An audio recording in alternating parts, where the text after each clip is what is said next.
والصلاة والسلام على من لا نبی بعد وبعد اعوذ باللہ السمیع العلیم من الشیطان الرجیم بسم اللہ الرحمن الرحیم 50 نمبر آیا سورہ فرقان۔ وَلَقَدْ صَرَّفْنَاهُ بَيْنَهُمْ لِيَذَّكَّرُوا فَأَبَىٰ أَكْثَرُ النَّاسِ إِلَّا كُفُورًا وَلَوْ شِئْنَا لَبَعَثْنَا فِي كُلِّ قَرْيَةٍ نَذِيرًا فَلَا تُطِعِ الْكَافِرِينَ وَجَاهِدْهُمْ بِهِ جِهَادًا كَبِيرًا وَهُوَ الَّذِي مَرَجَ الْبَحْرَيْنِ هَٰذَا عَذْبٌ فُرَاتٌ وَهَٰذَا مِلْحٌ أُجَاجٌ وَجَعَلَ بَيْنَهُمَا بَرْزَخًا وَحِجْرًا مَّحْجُورًا وَهُوَ الَّذِي خَلَقَ مِنَ الْمَاءِ بَشَرًا فَجَعَلَهُ نَسَبًا وَسِحْرًا وَكَانَ رَبُّكَ قَدِيرًا۔ صدقت یا رب العالمین۔ اور لقد یقیناً صرفنا پھیرا ہم نے اس کو بینہم ان کے درمیان لیذکروا تاکہ وہ نصیحت حاصل کریں، فابا پس انکار کیا اکثر الناس بہت سارے لوگوں کی اکثریت نے، الا مگر کفورا ناشکری کی طرف، ولو اور اگر شئنا ہم چاہتے، لباسنا تو ہم مبعوث کرتے بھیجتے، فی کل قریۃ ہر ایک بستی میں، نذیرا ڈرانے والا، فلا پسنا توتے فرما برداری اختیار کیجئے مانیے، الکافرین کافروں کی، وجاہدہم اور جہاد کیجئے ان سے، بھی اس کے ساتھ، جہاداً جہاد کرنا، کبیرہ بڑا، وہوا وہ ذات، الذی وہ جو، مرجا جاری کیے، البحرین دو سمندر، ہاذا یہ، عذب میٹھا ہے، فرات بڑا خوشگوار ہے، وہذا اور یہ، ملح نمکین ہے، اجاج کڑوا ہے، وجعل یا بدمزہ ہے، وجعل اور بنایا، بینہما ان دونوں کے درمیان، برزخن ایک پردہ، وحجرا مہجورا اور بہت مضبوط رکاوٹ، وہو الذی وہ ذات ہے، خلق جس نے پیدا کیا، من الماء پانی سے، بشرن بشر کو، فجعلہ پس بنایا اس کا، نسباً خاندان، وسحرا اور سسرال، وکان ربک اور ہے آپ کا رب، قدیرا قدرت رکھنے والا۔ کل ہم نے پڑھا اللہ تعالیٰ فرماتے ہیں آپ نے دیکھا نہیں آپ نے رب کی طرف کیسے وہ سایوں کو کھینچتا ہے، لمبا کرتا ہے، اگر چاہتا تو انہیں ساکن کر دیتا، اس پر اس نے سورج کو دلیل بنایا، پھر اسے اپنی طرف بڑی آسانی سے کھینچا۔ وہ ذات ہے جس نے تمہارے لیے رات کو بنایا لباس، سونے کے لیے اور سکون کے لیے، اور دن بنایا تمہارے اٹھنے کے لیے۔ وہ ذات ہے جس نے جو بھیجتی ہے ہواؤں کو خوشخبری دینے والی بادلوں کے آگے آگے، اور اتارا اس نے آسمان سے پاکیزہ پانی تاکہ مردہ شہروں کو زندگی دی جائے، اور اس سے اپنی سب مخلوقات کو، جانوروں کو اور انسانوں کو پلائے۔ پھر فرمایا وَلَقَدْ صَرَّفْنَاهُ یقیناً ہم نے پھیرا ہے۔ یہ قرآن کریم کی آیات بار بار آ رہی ہیں، بار بار اللہ تعالیٰ اپنی نعمتوں کا ذکر کرتے ہیں، بار بار قوموں کے ذکر ہوتے ہیں، نبیوں کے ذکر ہوتے ہیں، تاکہ لوگ ان سے نصیحت حاصل کریں۔ بار بار تذکرے آتے ہیں کہ انسان کہیں نہ کہیں، کسی نہ کسی وقت میں یہ سوچے تو صحیح کہ ان نعمتوں کا جو اللہ تعالیٰ بار بار ذکر کر رہے ہیں، میری زندگی میں یہ نعمتیں ہیں، مجھے دینے والا کون ہے، اور میں نے کیا اس کا شکر ادا کیا ہے کہ نہیں کیا ہے۔ تو فرمایا بینہم لیذکروا، ان کے درمیان ہم ان آیات کو بار بار پھیرتے ہیں کہ وہ نصیحت حاصل کریں ان سے۔ فابا اکثر الناس الا کفورا، لیکن نصیحت حاصل کرنا تو دور کی بات ہے، ان کی اکثریت جو ہے وہ ناشکری کی طرف جانے والی ہے، اکثریت ناشکری کی طرف جانے والی ہے، شکر گزاری نہیں ہے۔ وہ جو کسی نے کہا کہ دانت ٹوٹ جاتے ہیں اللہ کی نعمتیں کھاتے کھاتے، لیکن زبان پر شکر کا جملہ جاری نہیں ہوتا۔ دانت ٹوٹ جاتے ہیں، نعمتیں استعمال کرتے کرتے کرتے کرتے نکل گئے دانت، اپنی جگہ چھوڑ دی انہوں نے، لیکن انسان کی زبان پر شکر کا کلمہ نہیں آتا۔ حالانکہ شکر جو ہے وہ نعمتوں میں آپ ہم سب چاہتے ہیں کہ نعمتیں اور ملیں، تو اللہ تعالیٰ نے اس کا بہترین نسخہ جو ہے وہ قرآن کریم میں ہی بیان کیا، لَإِن شَكَرْتُمْ لَأَزِيدَنَّكُمْ، اگر تم شکر ادا کرو گے میری نعمتوں کا تو میں نعمتیں اور زیادہ عطا کر دوں گا، پھر شکر ادا کرو گے اور نعمتیں، جس طرح تم شکر زیادہ کرتے جاؤ گے نعمتیں زیادہ آتی جائیں گی، نعمتوں کا شکر ادا کرتے چلے جانا چاہیے اگر ہم یہ چاہتے ہیں کہ نعمتیں اور اللہ تعالیٰ عطا کرے۔ وَلَوْ شِئْنَا لَبَعَثْنَا فِي كُلِّ قَرْيَةٍ نَذِيرًا، اگر ہم چاہتے تو ہر بستی میں، ہر شہر میں، ہر بستی میں نبیوں کو بھیجتے علیحدہ علیحدہ، لیکن بڑے شہروں میں بھیجا گیا اور اس کے ساتھ نواح میں بھیج دیا گیا، ان ساتھ چھوٹے چھوٹے علاقے بھی سارے آگے، لیکن یہ پہلے تھا جب رسول اللہ صلی اللہ علیہ وسلم آگے، اب یہ تو پوری دنیا کے لیے اللہ کے پیغمبر بن کر کے آئے، اللہ کے رسول پوری دنیا کے لیے اور قیامت تک کے لیے اللہ کے رسول بن کر کے آئے۔ پہلے نبی آپ نے تذکرے ان کے سنے پڑھے، اپنی قوم سے کہا، نوح نے اپنی قوم سے کہا، شعیب نے اپنی قوم سے کہا، صالح نے اپنی قوم سے کہا، ہود نے اپنی قوم سے کہا، لیکن رسول اللہ صلی اللہ علیہ وسلم کی بات آئی تو کہا وَمَا أَرْسَلْنَاكَ إِلَّا کافۃ للناس بشیرا ونذیرا، ہم نے آپ کو پوری انسانیت کے لیے بشیر و نذیر بنا کر کے بھیجا ہے۔ تو اللہ تعالیٰ فرماتے ہیں اگر ہم چاہتے لباسنا فی کل قریۃ نذیرا، ہر بستی میں علیحدہ علیحدہ ڈرانے والے بنا کر کے بھیجتے، فلا تطع الکافرین، اے محمد صلی اللہ علیہ وسلم آپ نے کافروں کی بات نہیں ماننی۔ یہ کون سی بات تھی جس کے بارے میں اللہ تعالیٰ کہہ رہے ہیں کہ آپ نے ان کی بات نہیں مانی؟ یہ سورہ بنی اسرائیل میں ہم پڑھا ہے پیچھے، تو وہ اختصاراً بات یہ تھی کہ وہ بار بار آتے تھے، ایک تو وہ مجلس کا تقاضا یہ کرتے تھے کہ ہماری علیحدہ سے، ہم چودھری بندے ہیں تو ان غریب غلاموں کے ساتھ ہم نہیں بیٹھ سکتے، علیحدہ سے ہماری محفل لگائی جائے۔ دوسرا ان کا تقاضا کبھی یہ ہوتا تھا کہ آپ کمپرومائز کر لیں، توحید کے معاملے میں کمپرومائز کر لیں کچھ، یہ جو ہم نے 360 سجائے ہیں نا ان کو کچھ نہ کہیں، ان کا جو ہے وہ کچھ نہ کچھ ان کی تعلیمات یا ان کا معاملہ بھی رکھ لیں۔ تو اسی لیے وہ فرمایا تھا نا قُلْ يَا أَيُّهَا الْقَافِرُونَ لَا أَعْبُدُ مَا تَعْبُدُونَ، آپ اعلان کیجئے کافروں جن کی تم پوجا کرتے ہو میں نہیں کر سکتا ان کی پوجا،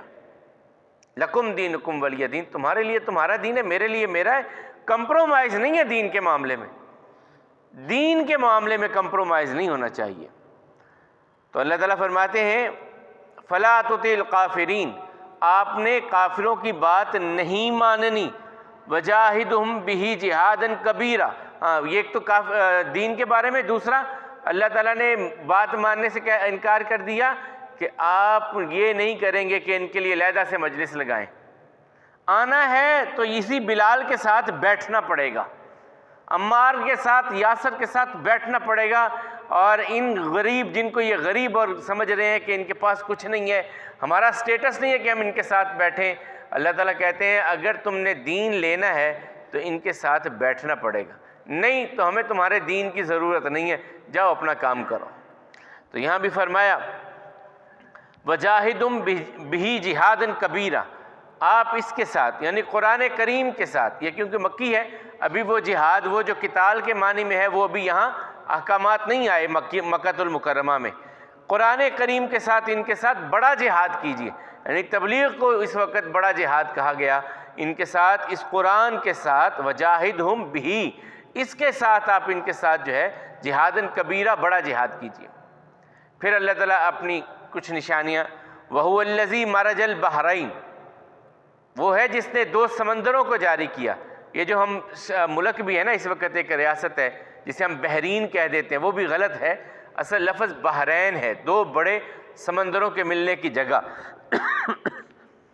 وَهُوَ الَّذِي مَرَجَ الْبَحْرَيْنِ، وہ ذات ہے جس نے جاری کیا دو سمندروں کو، هَذَا عَذْبٌ فُرَاتٌ، یہ میٹھا ہے اور بڑا خوشگوار ہے،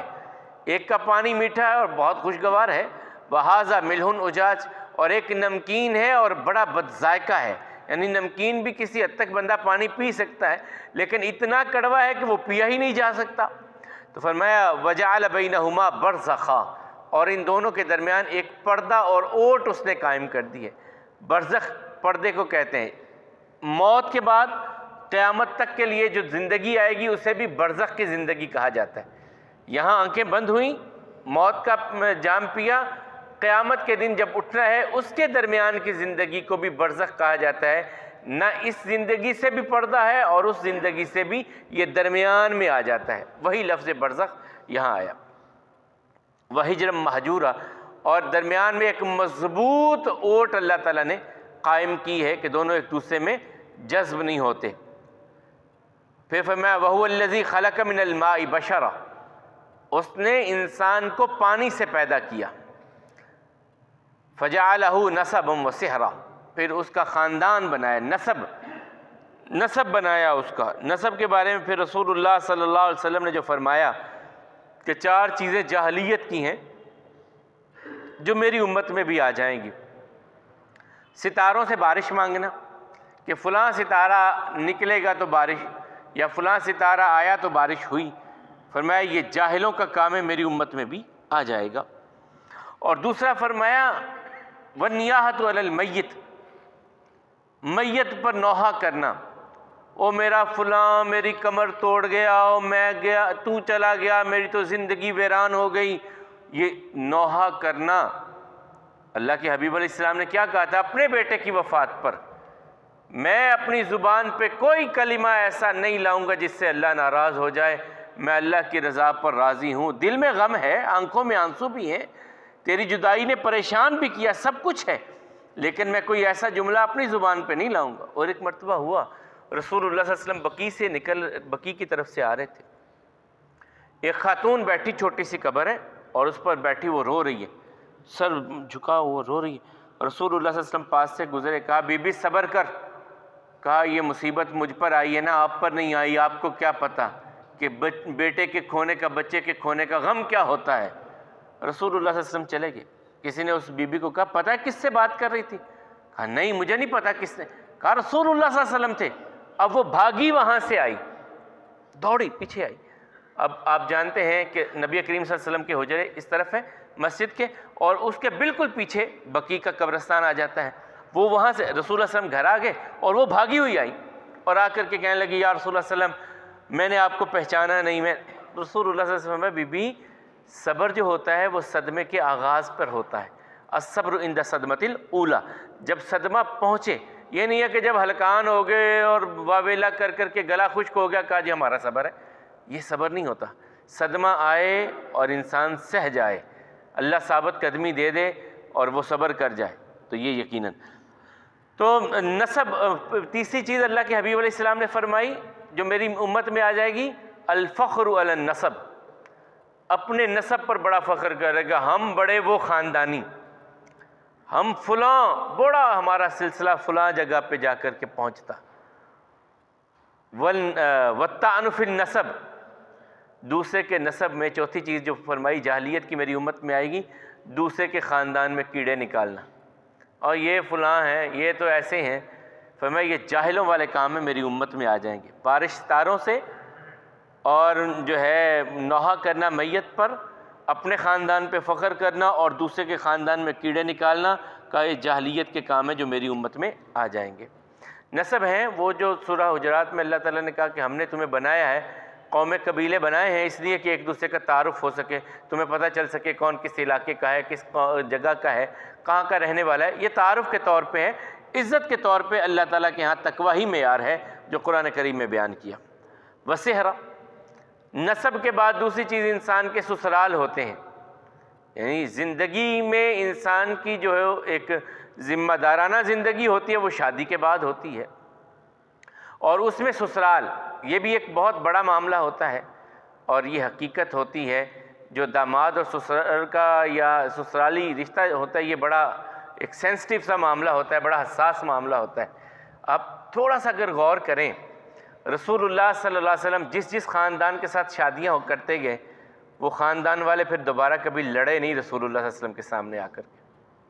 سب سے زیادہ مخالفت یہودیوں نے کی، لیکن جس دن حضرت صفیہ کے ساتھ نبی صلی اللہ علیہ وسلم کا نکاح ہو گیا نا، پھر یہودی سامنے آ کے لڑے نہیں۔ ابو سفیان نے کتنی لڑائیاں لڑیں، لیکن جب رسول اللہ صلی اللہ علیہ وسلم نے ابو سفیان کی بیٹی سے نکاح کر لیا، پھر وہ معاملہ رہا نہیں، پھر وہ معاملہ نہیں رہا۔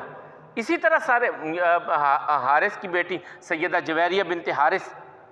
ان کا خاندان بھی ایسے ہی، یعنی جہاں جہاں، اور یہ بھی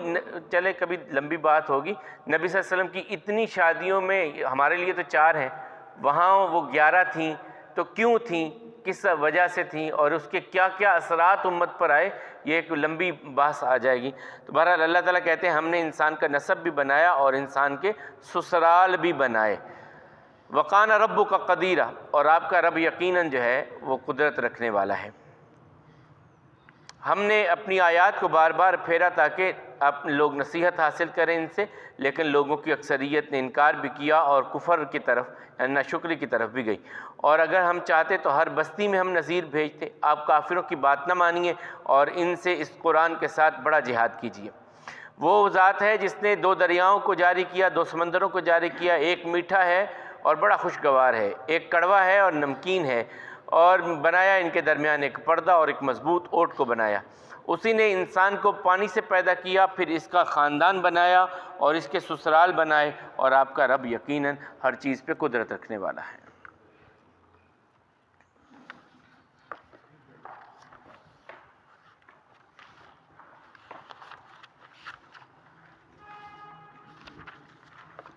قریب المرگ کے حوالے سے ہم نے کل گفتگو کی تھی۔ اس کے بعد ہے کہ اگر کوئی فوت ہو جائے تو حضرت ابو سلمہ رضی اللہ تعالیٰ عنہ تھے، رسول اللہ صلی اللہ علیہ وسلم ان کی بیمار پرسی کرنے کے لیے 93 نمبر صفحہ پہ رسول اللہ صلی اللہ علیہ وسلم ان کی بیمار پرسی کرنے کے لیے آئے۔ یہ زخمی ہو گئے تھے ایک غزوہ میں، ابو سلمہ رضی اللہ تعالیٰ عنہ۔ تو جب بیمار پرسی کرنے آئے اور اس وقت ان کی وفات ہو گئی، تو ان کی آنکھیں کھلی ہوئی تھیں اور اوپر کو اٹھی ہوئی تھیں، تو رسول اللہ صلی اللہ علیہ وسلم نے ان کی آنکھوں کو بند کیا اور کہا کہ آنکھیں پیچھا کرتی ہیں، یعنی فرشتے جو روح لے کر کے جاتے ہیں تو آنکھوں کو بند کر دینا، اور انسان کی جو اعضاء ہیں انہیں درست کر دینا چاہیے، کیونکہ ابھی اس وقت وہ ہیٹ ہوتی ہے جسم میں خون کی روانی کی، تو اعضاء کو سیدھا کر دینا چاہیے۔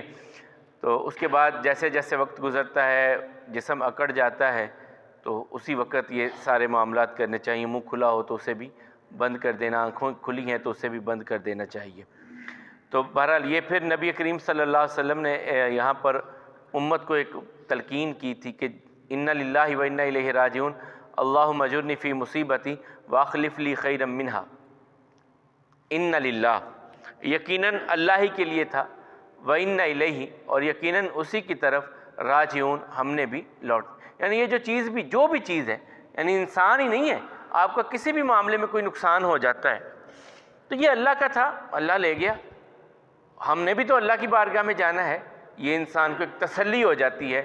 وہ یہ نہیں سوچتا یار میری تھی تو مجھ سے نقصان ہو گیا، جب کہتا ہے اللہ کی تھی تو اللہ لے گیا، معاملہ بڑا آسان ہو جاتا ہے، تسلی ہو جاتی ہے۔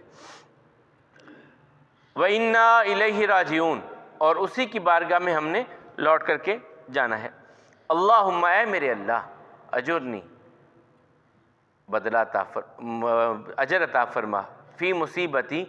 میری اس مصیبت کا مجھے بدلہ عطا فرما، اجر عطا فرما، ثواب عطا فرما، واخلف لی خیرا منہا،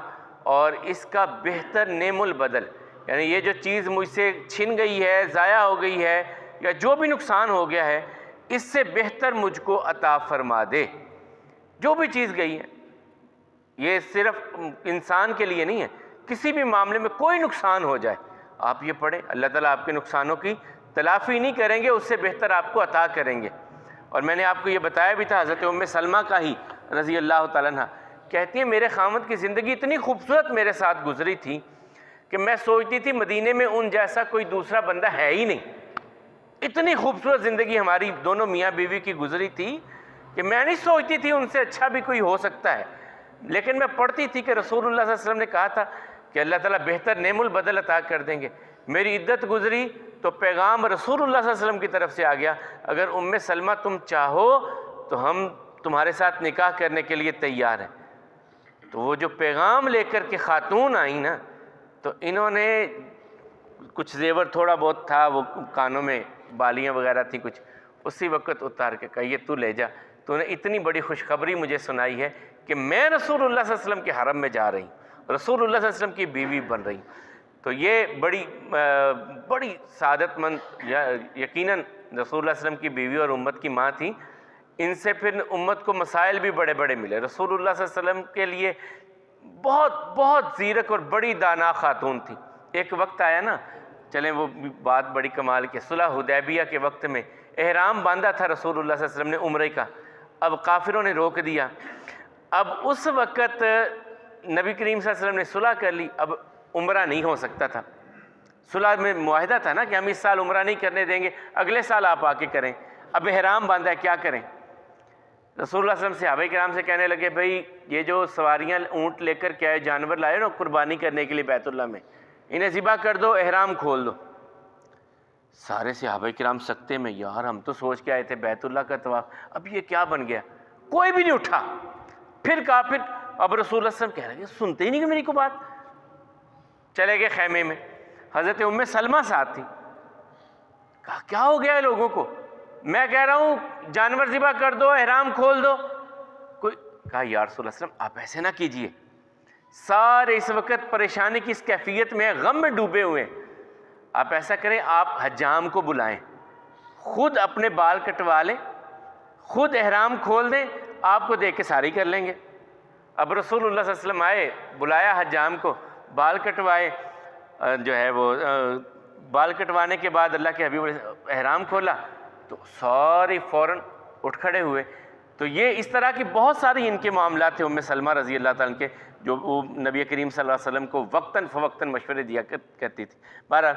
تو اے اللہ تیرے ہی لیے ہے یہ، اور یقیناً ہم بھی تیری ہی بارگاہ میں لوٹ کر کے آنے والے ہیں، ہماری اس مصیبت کا ہمیں اجر عطا فرما، اور اس کا بہتر نعم البدل ہم سب کو عطا فرما۔ اللہ احکم الحاکمین ہم سب کو اپنی رحمت کے سائے میں زندہ رکھیں اور ایمان کی حالت میں اپنی بارگاہ میں لے جائیں۔ اقول قولی ھذا والحمد للہ، استغفر اللہ لی ولکم ولسائر المسلمین۔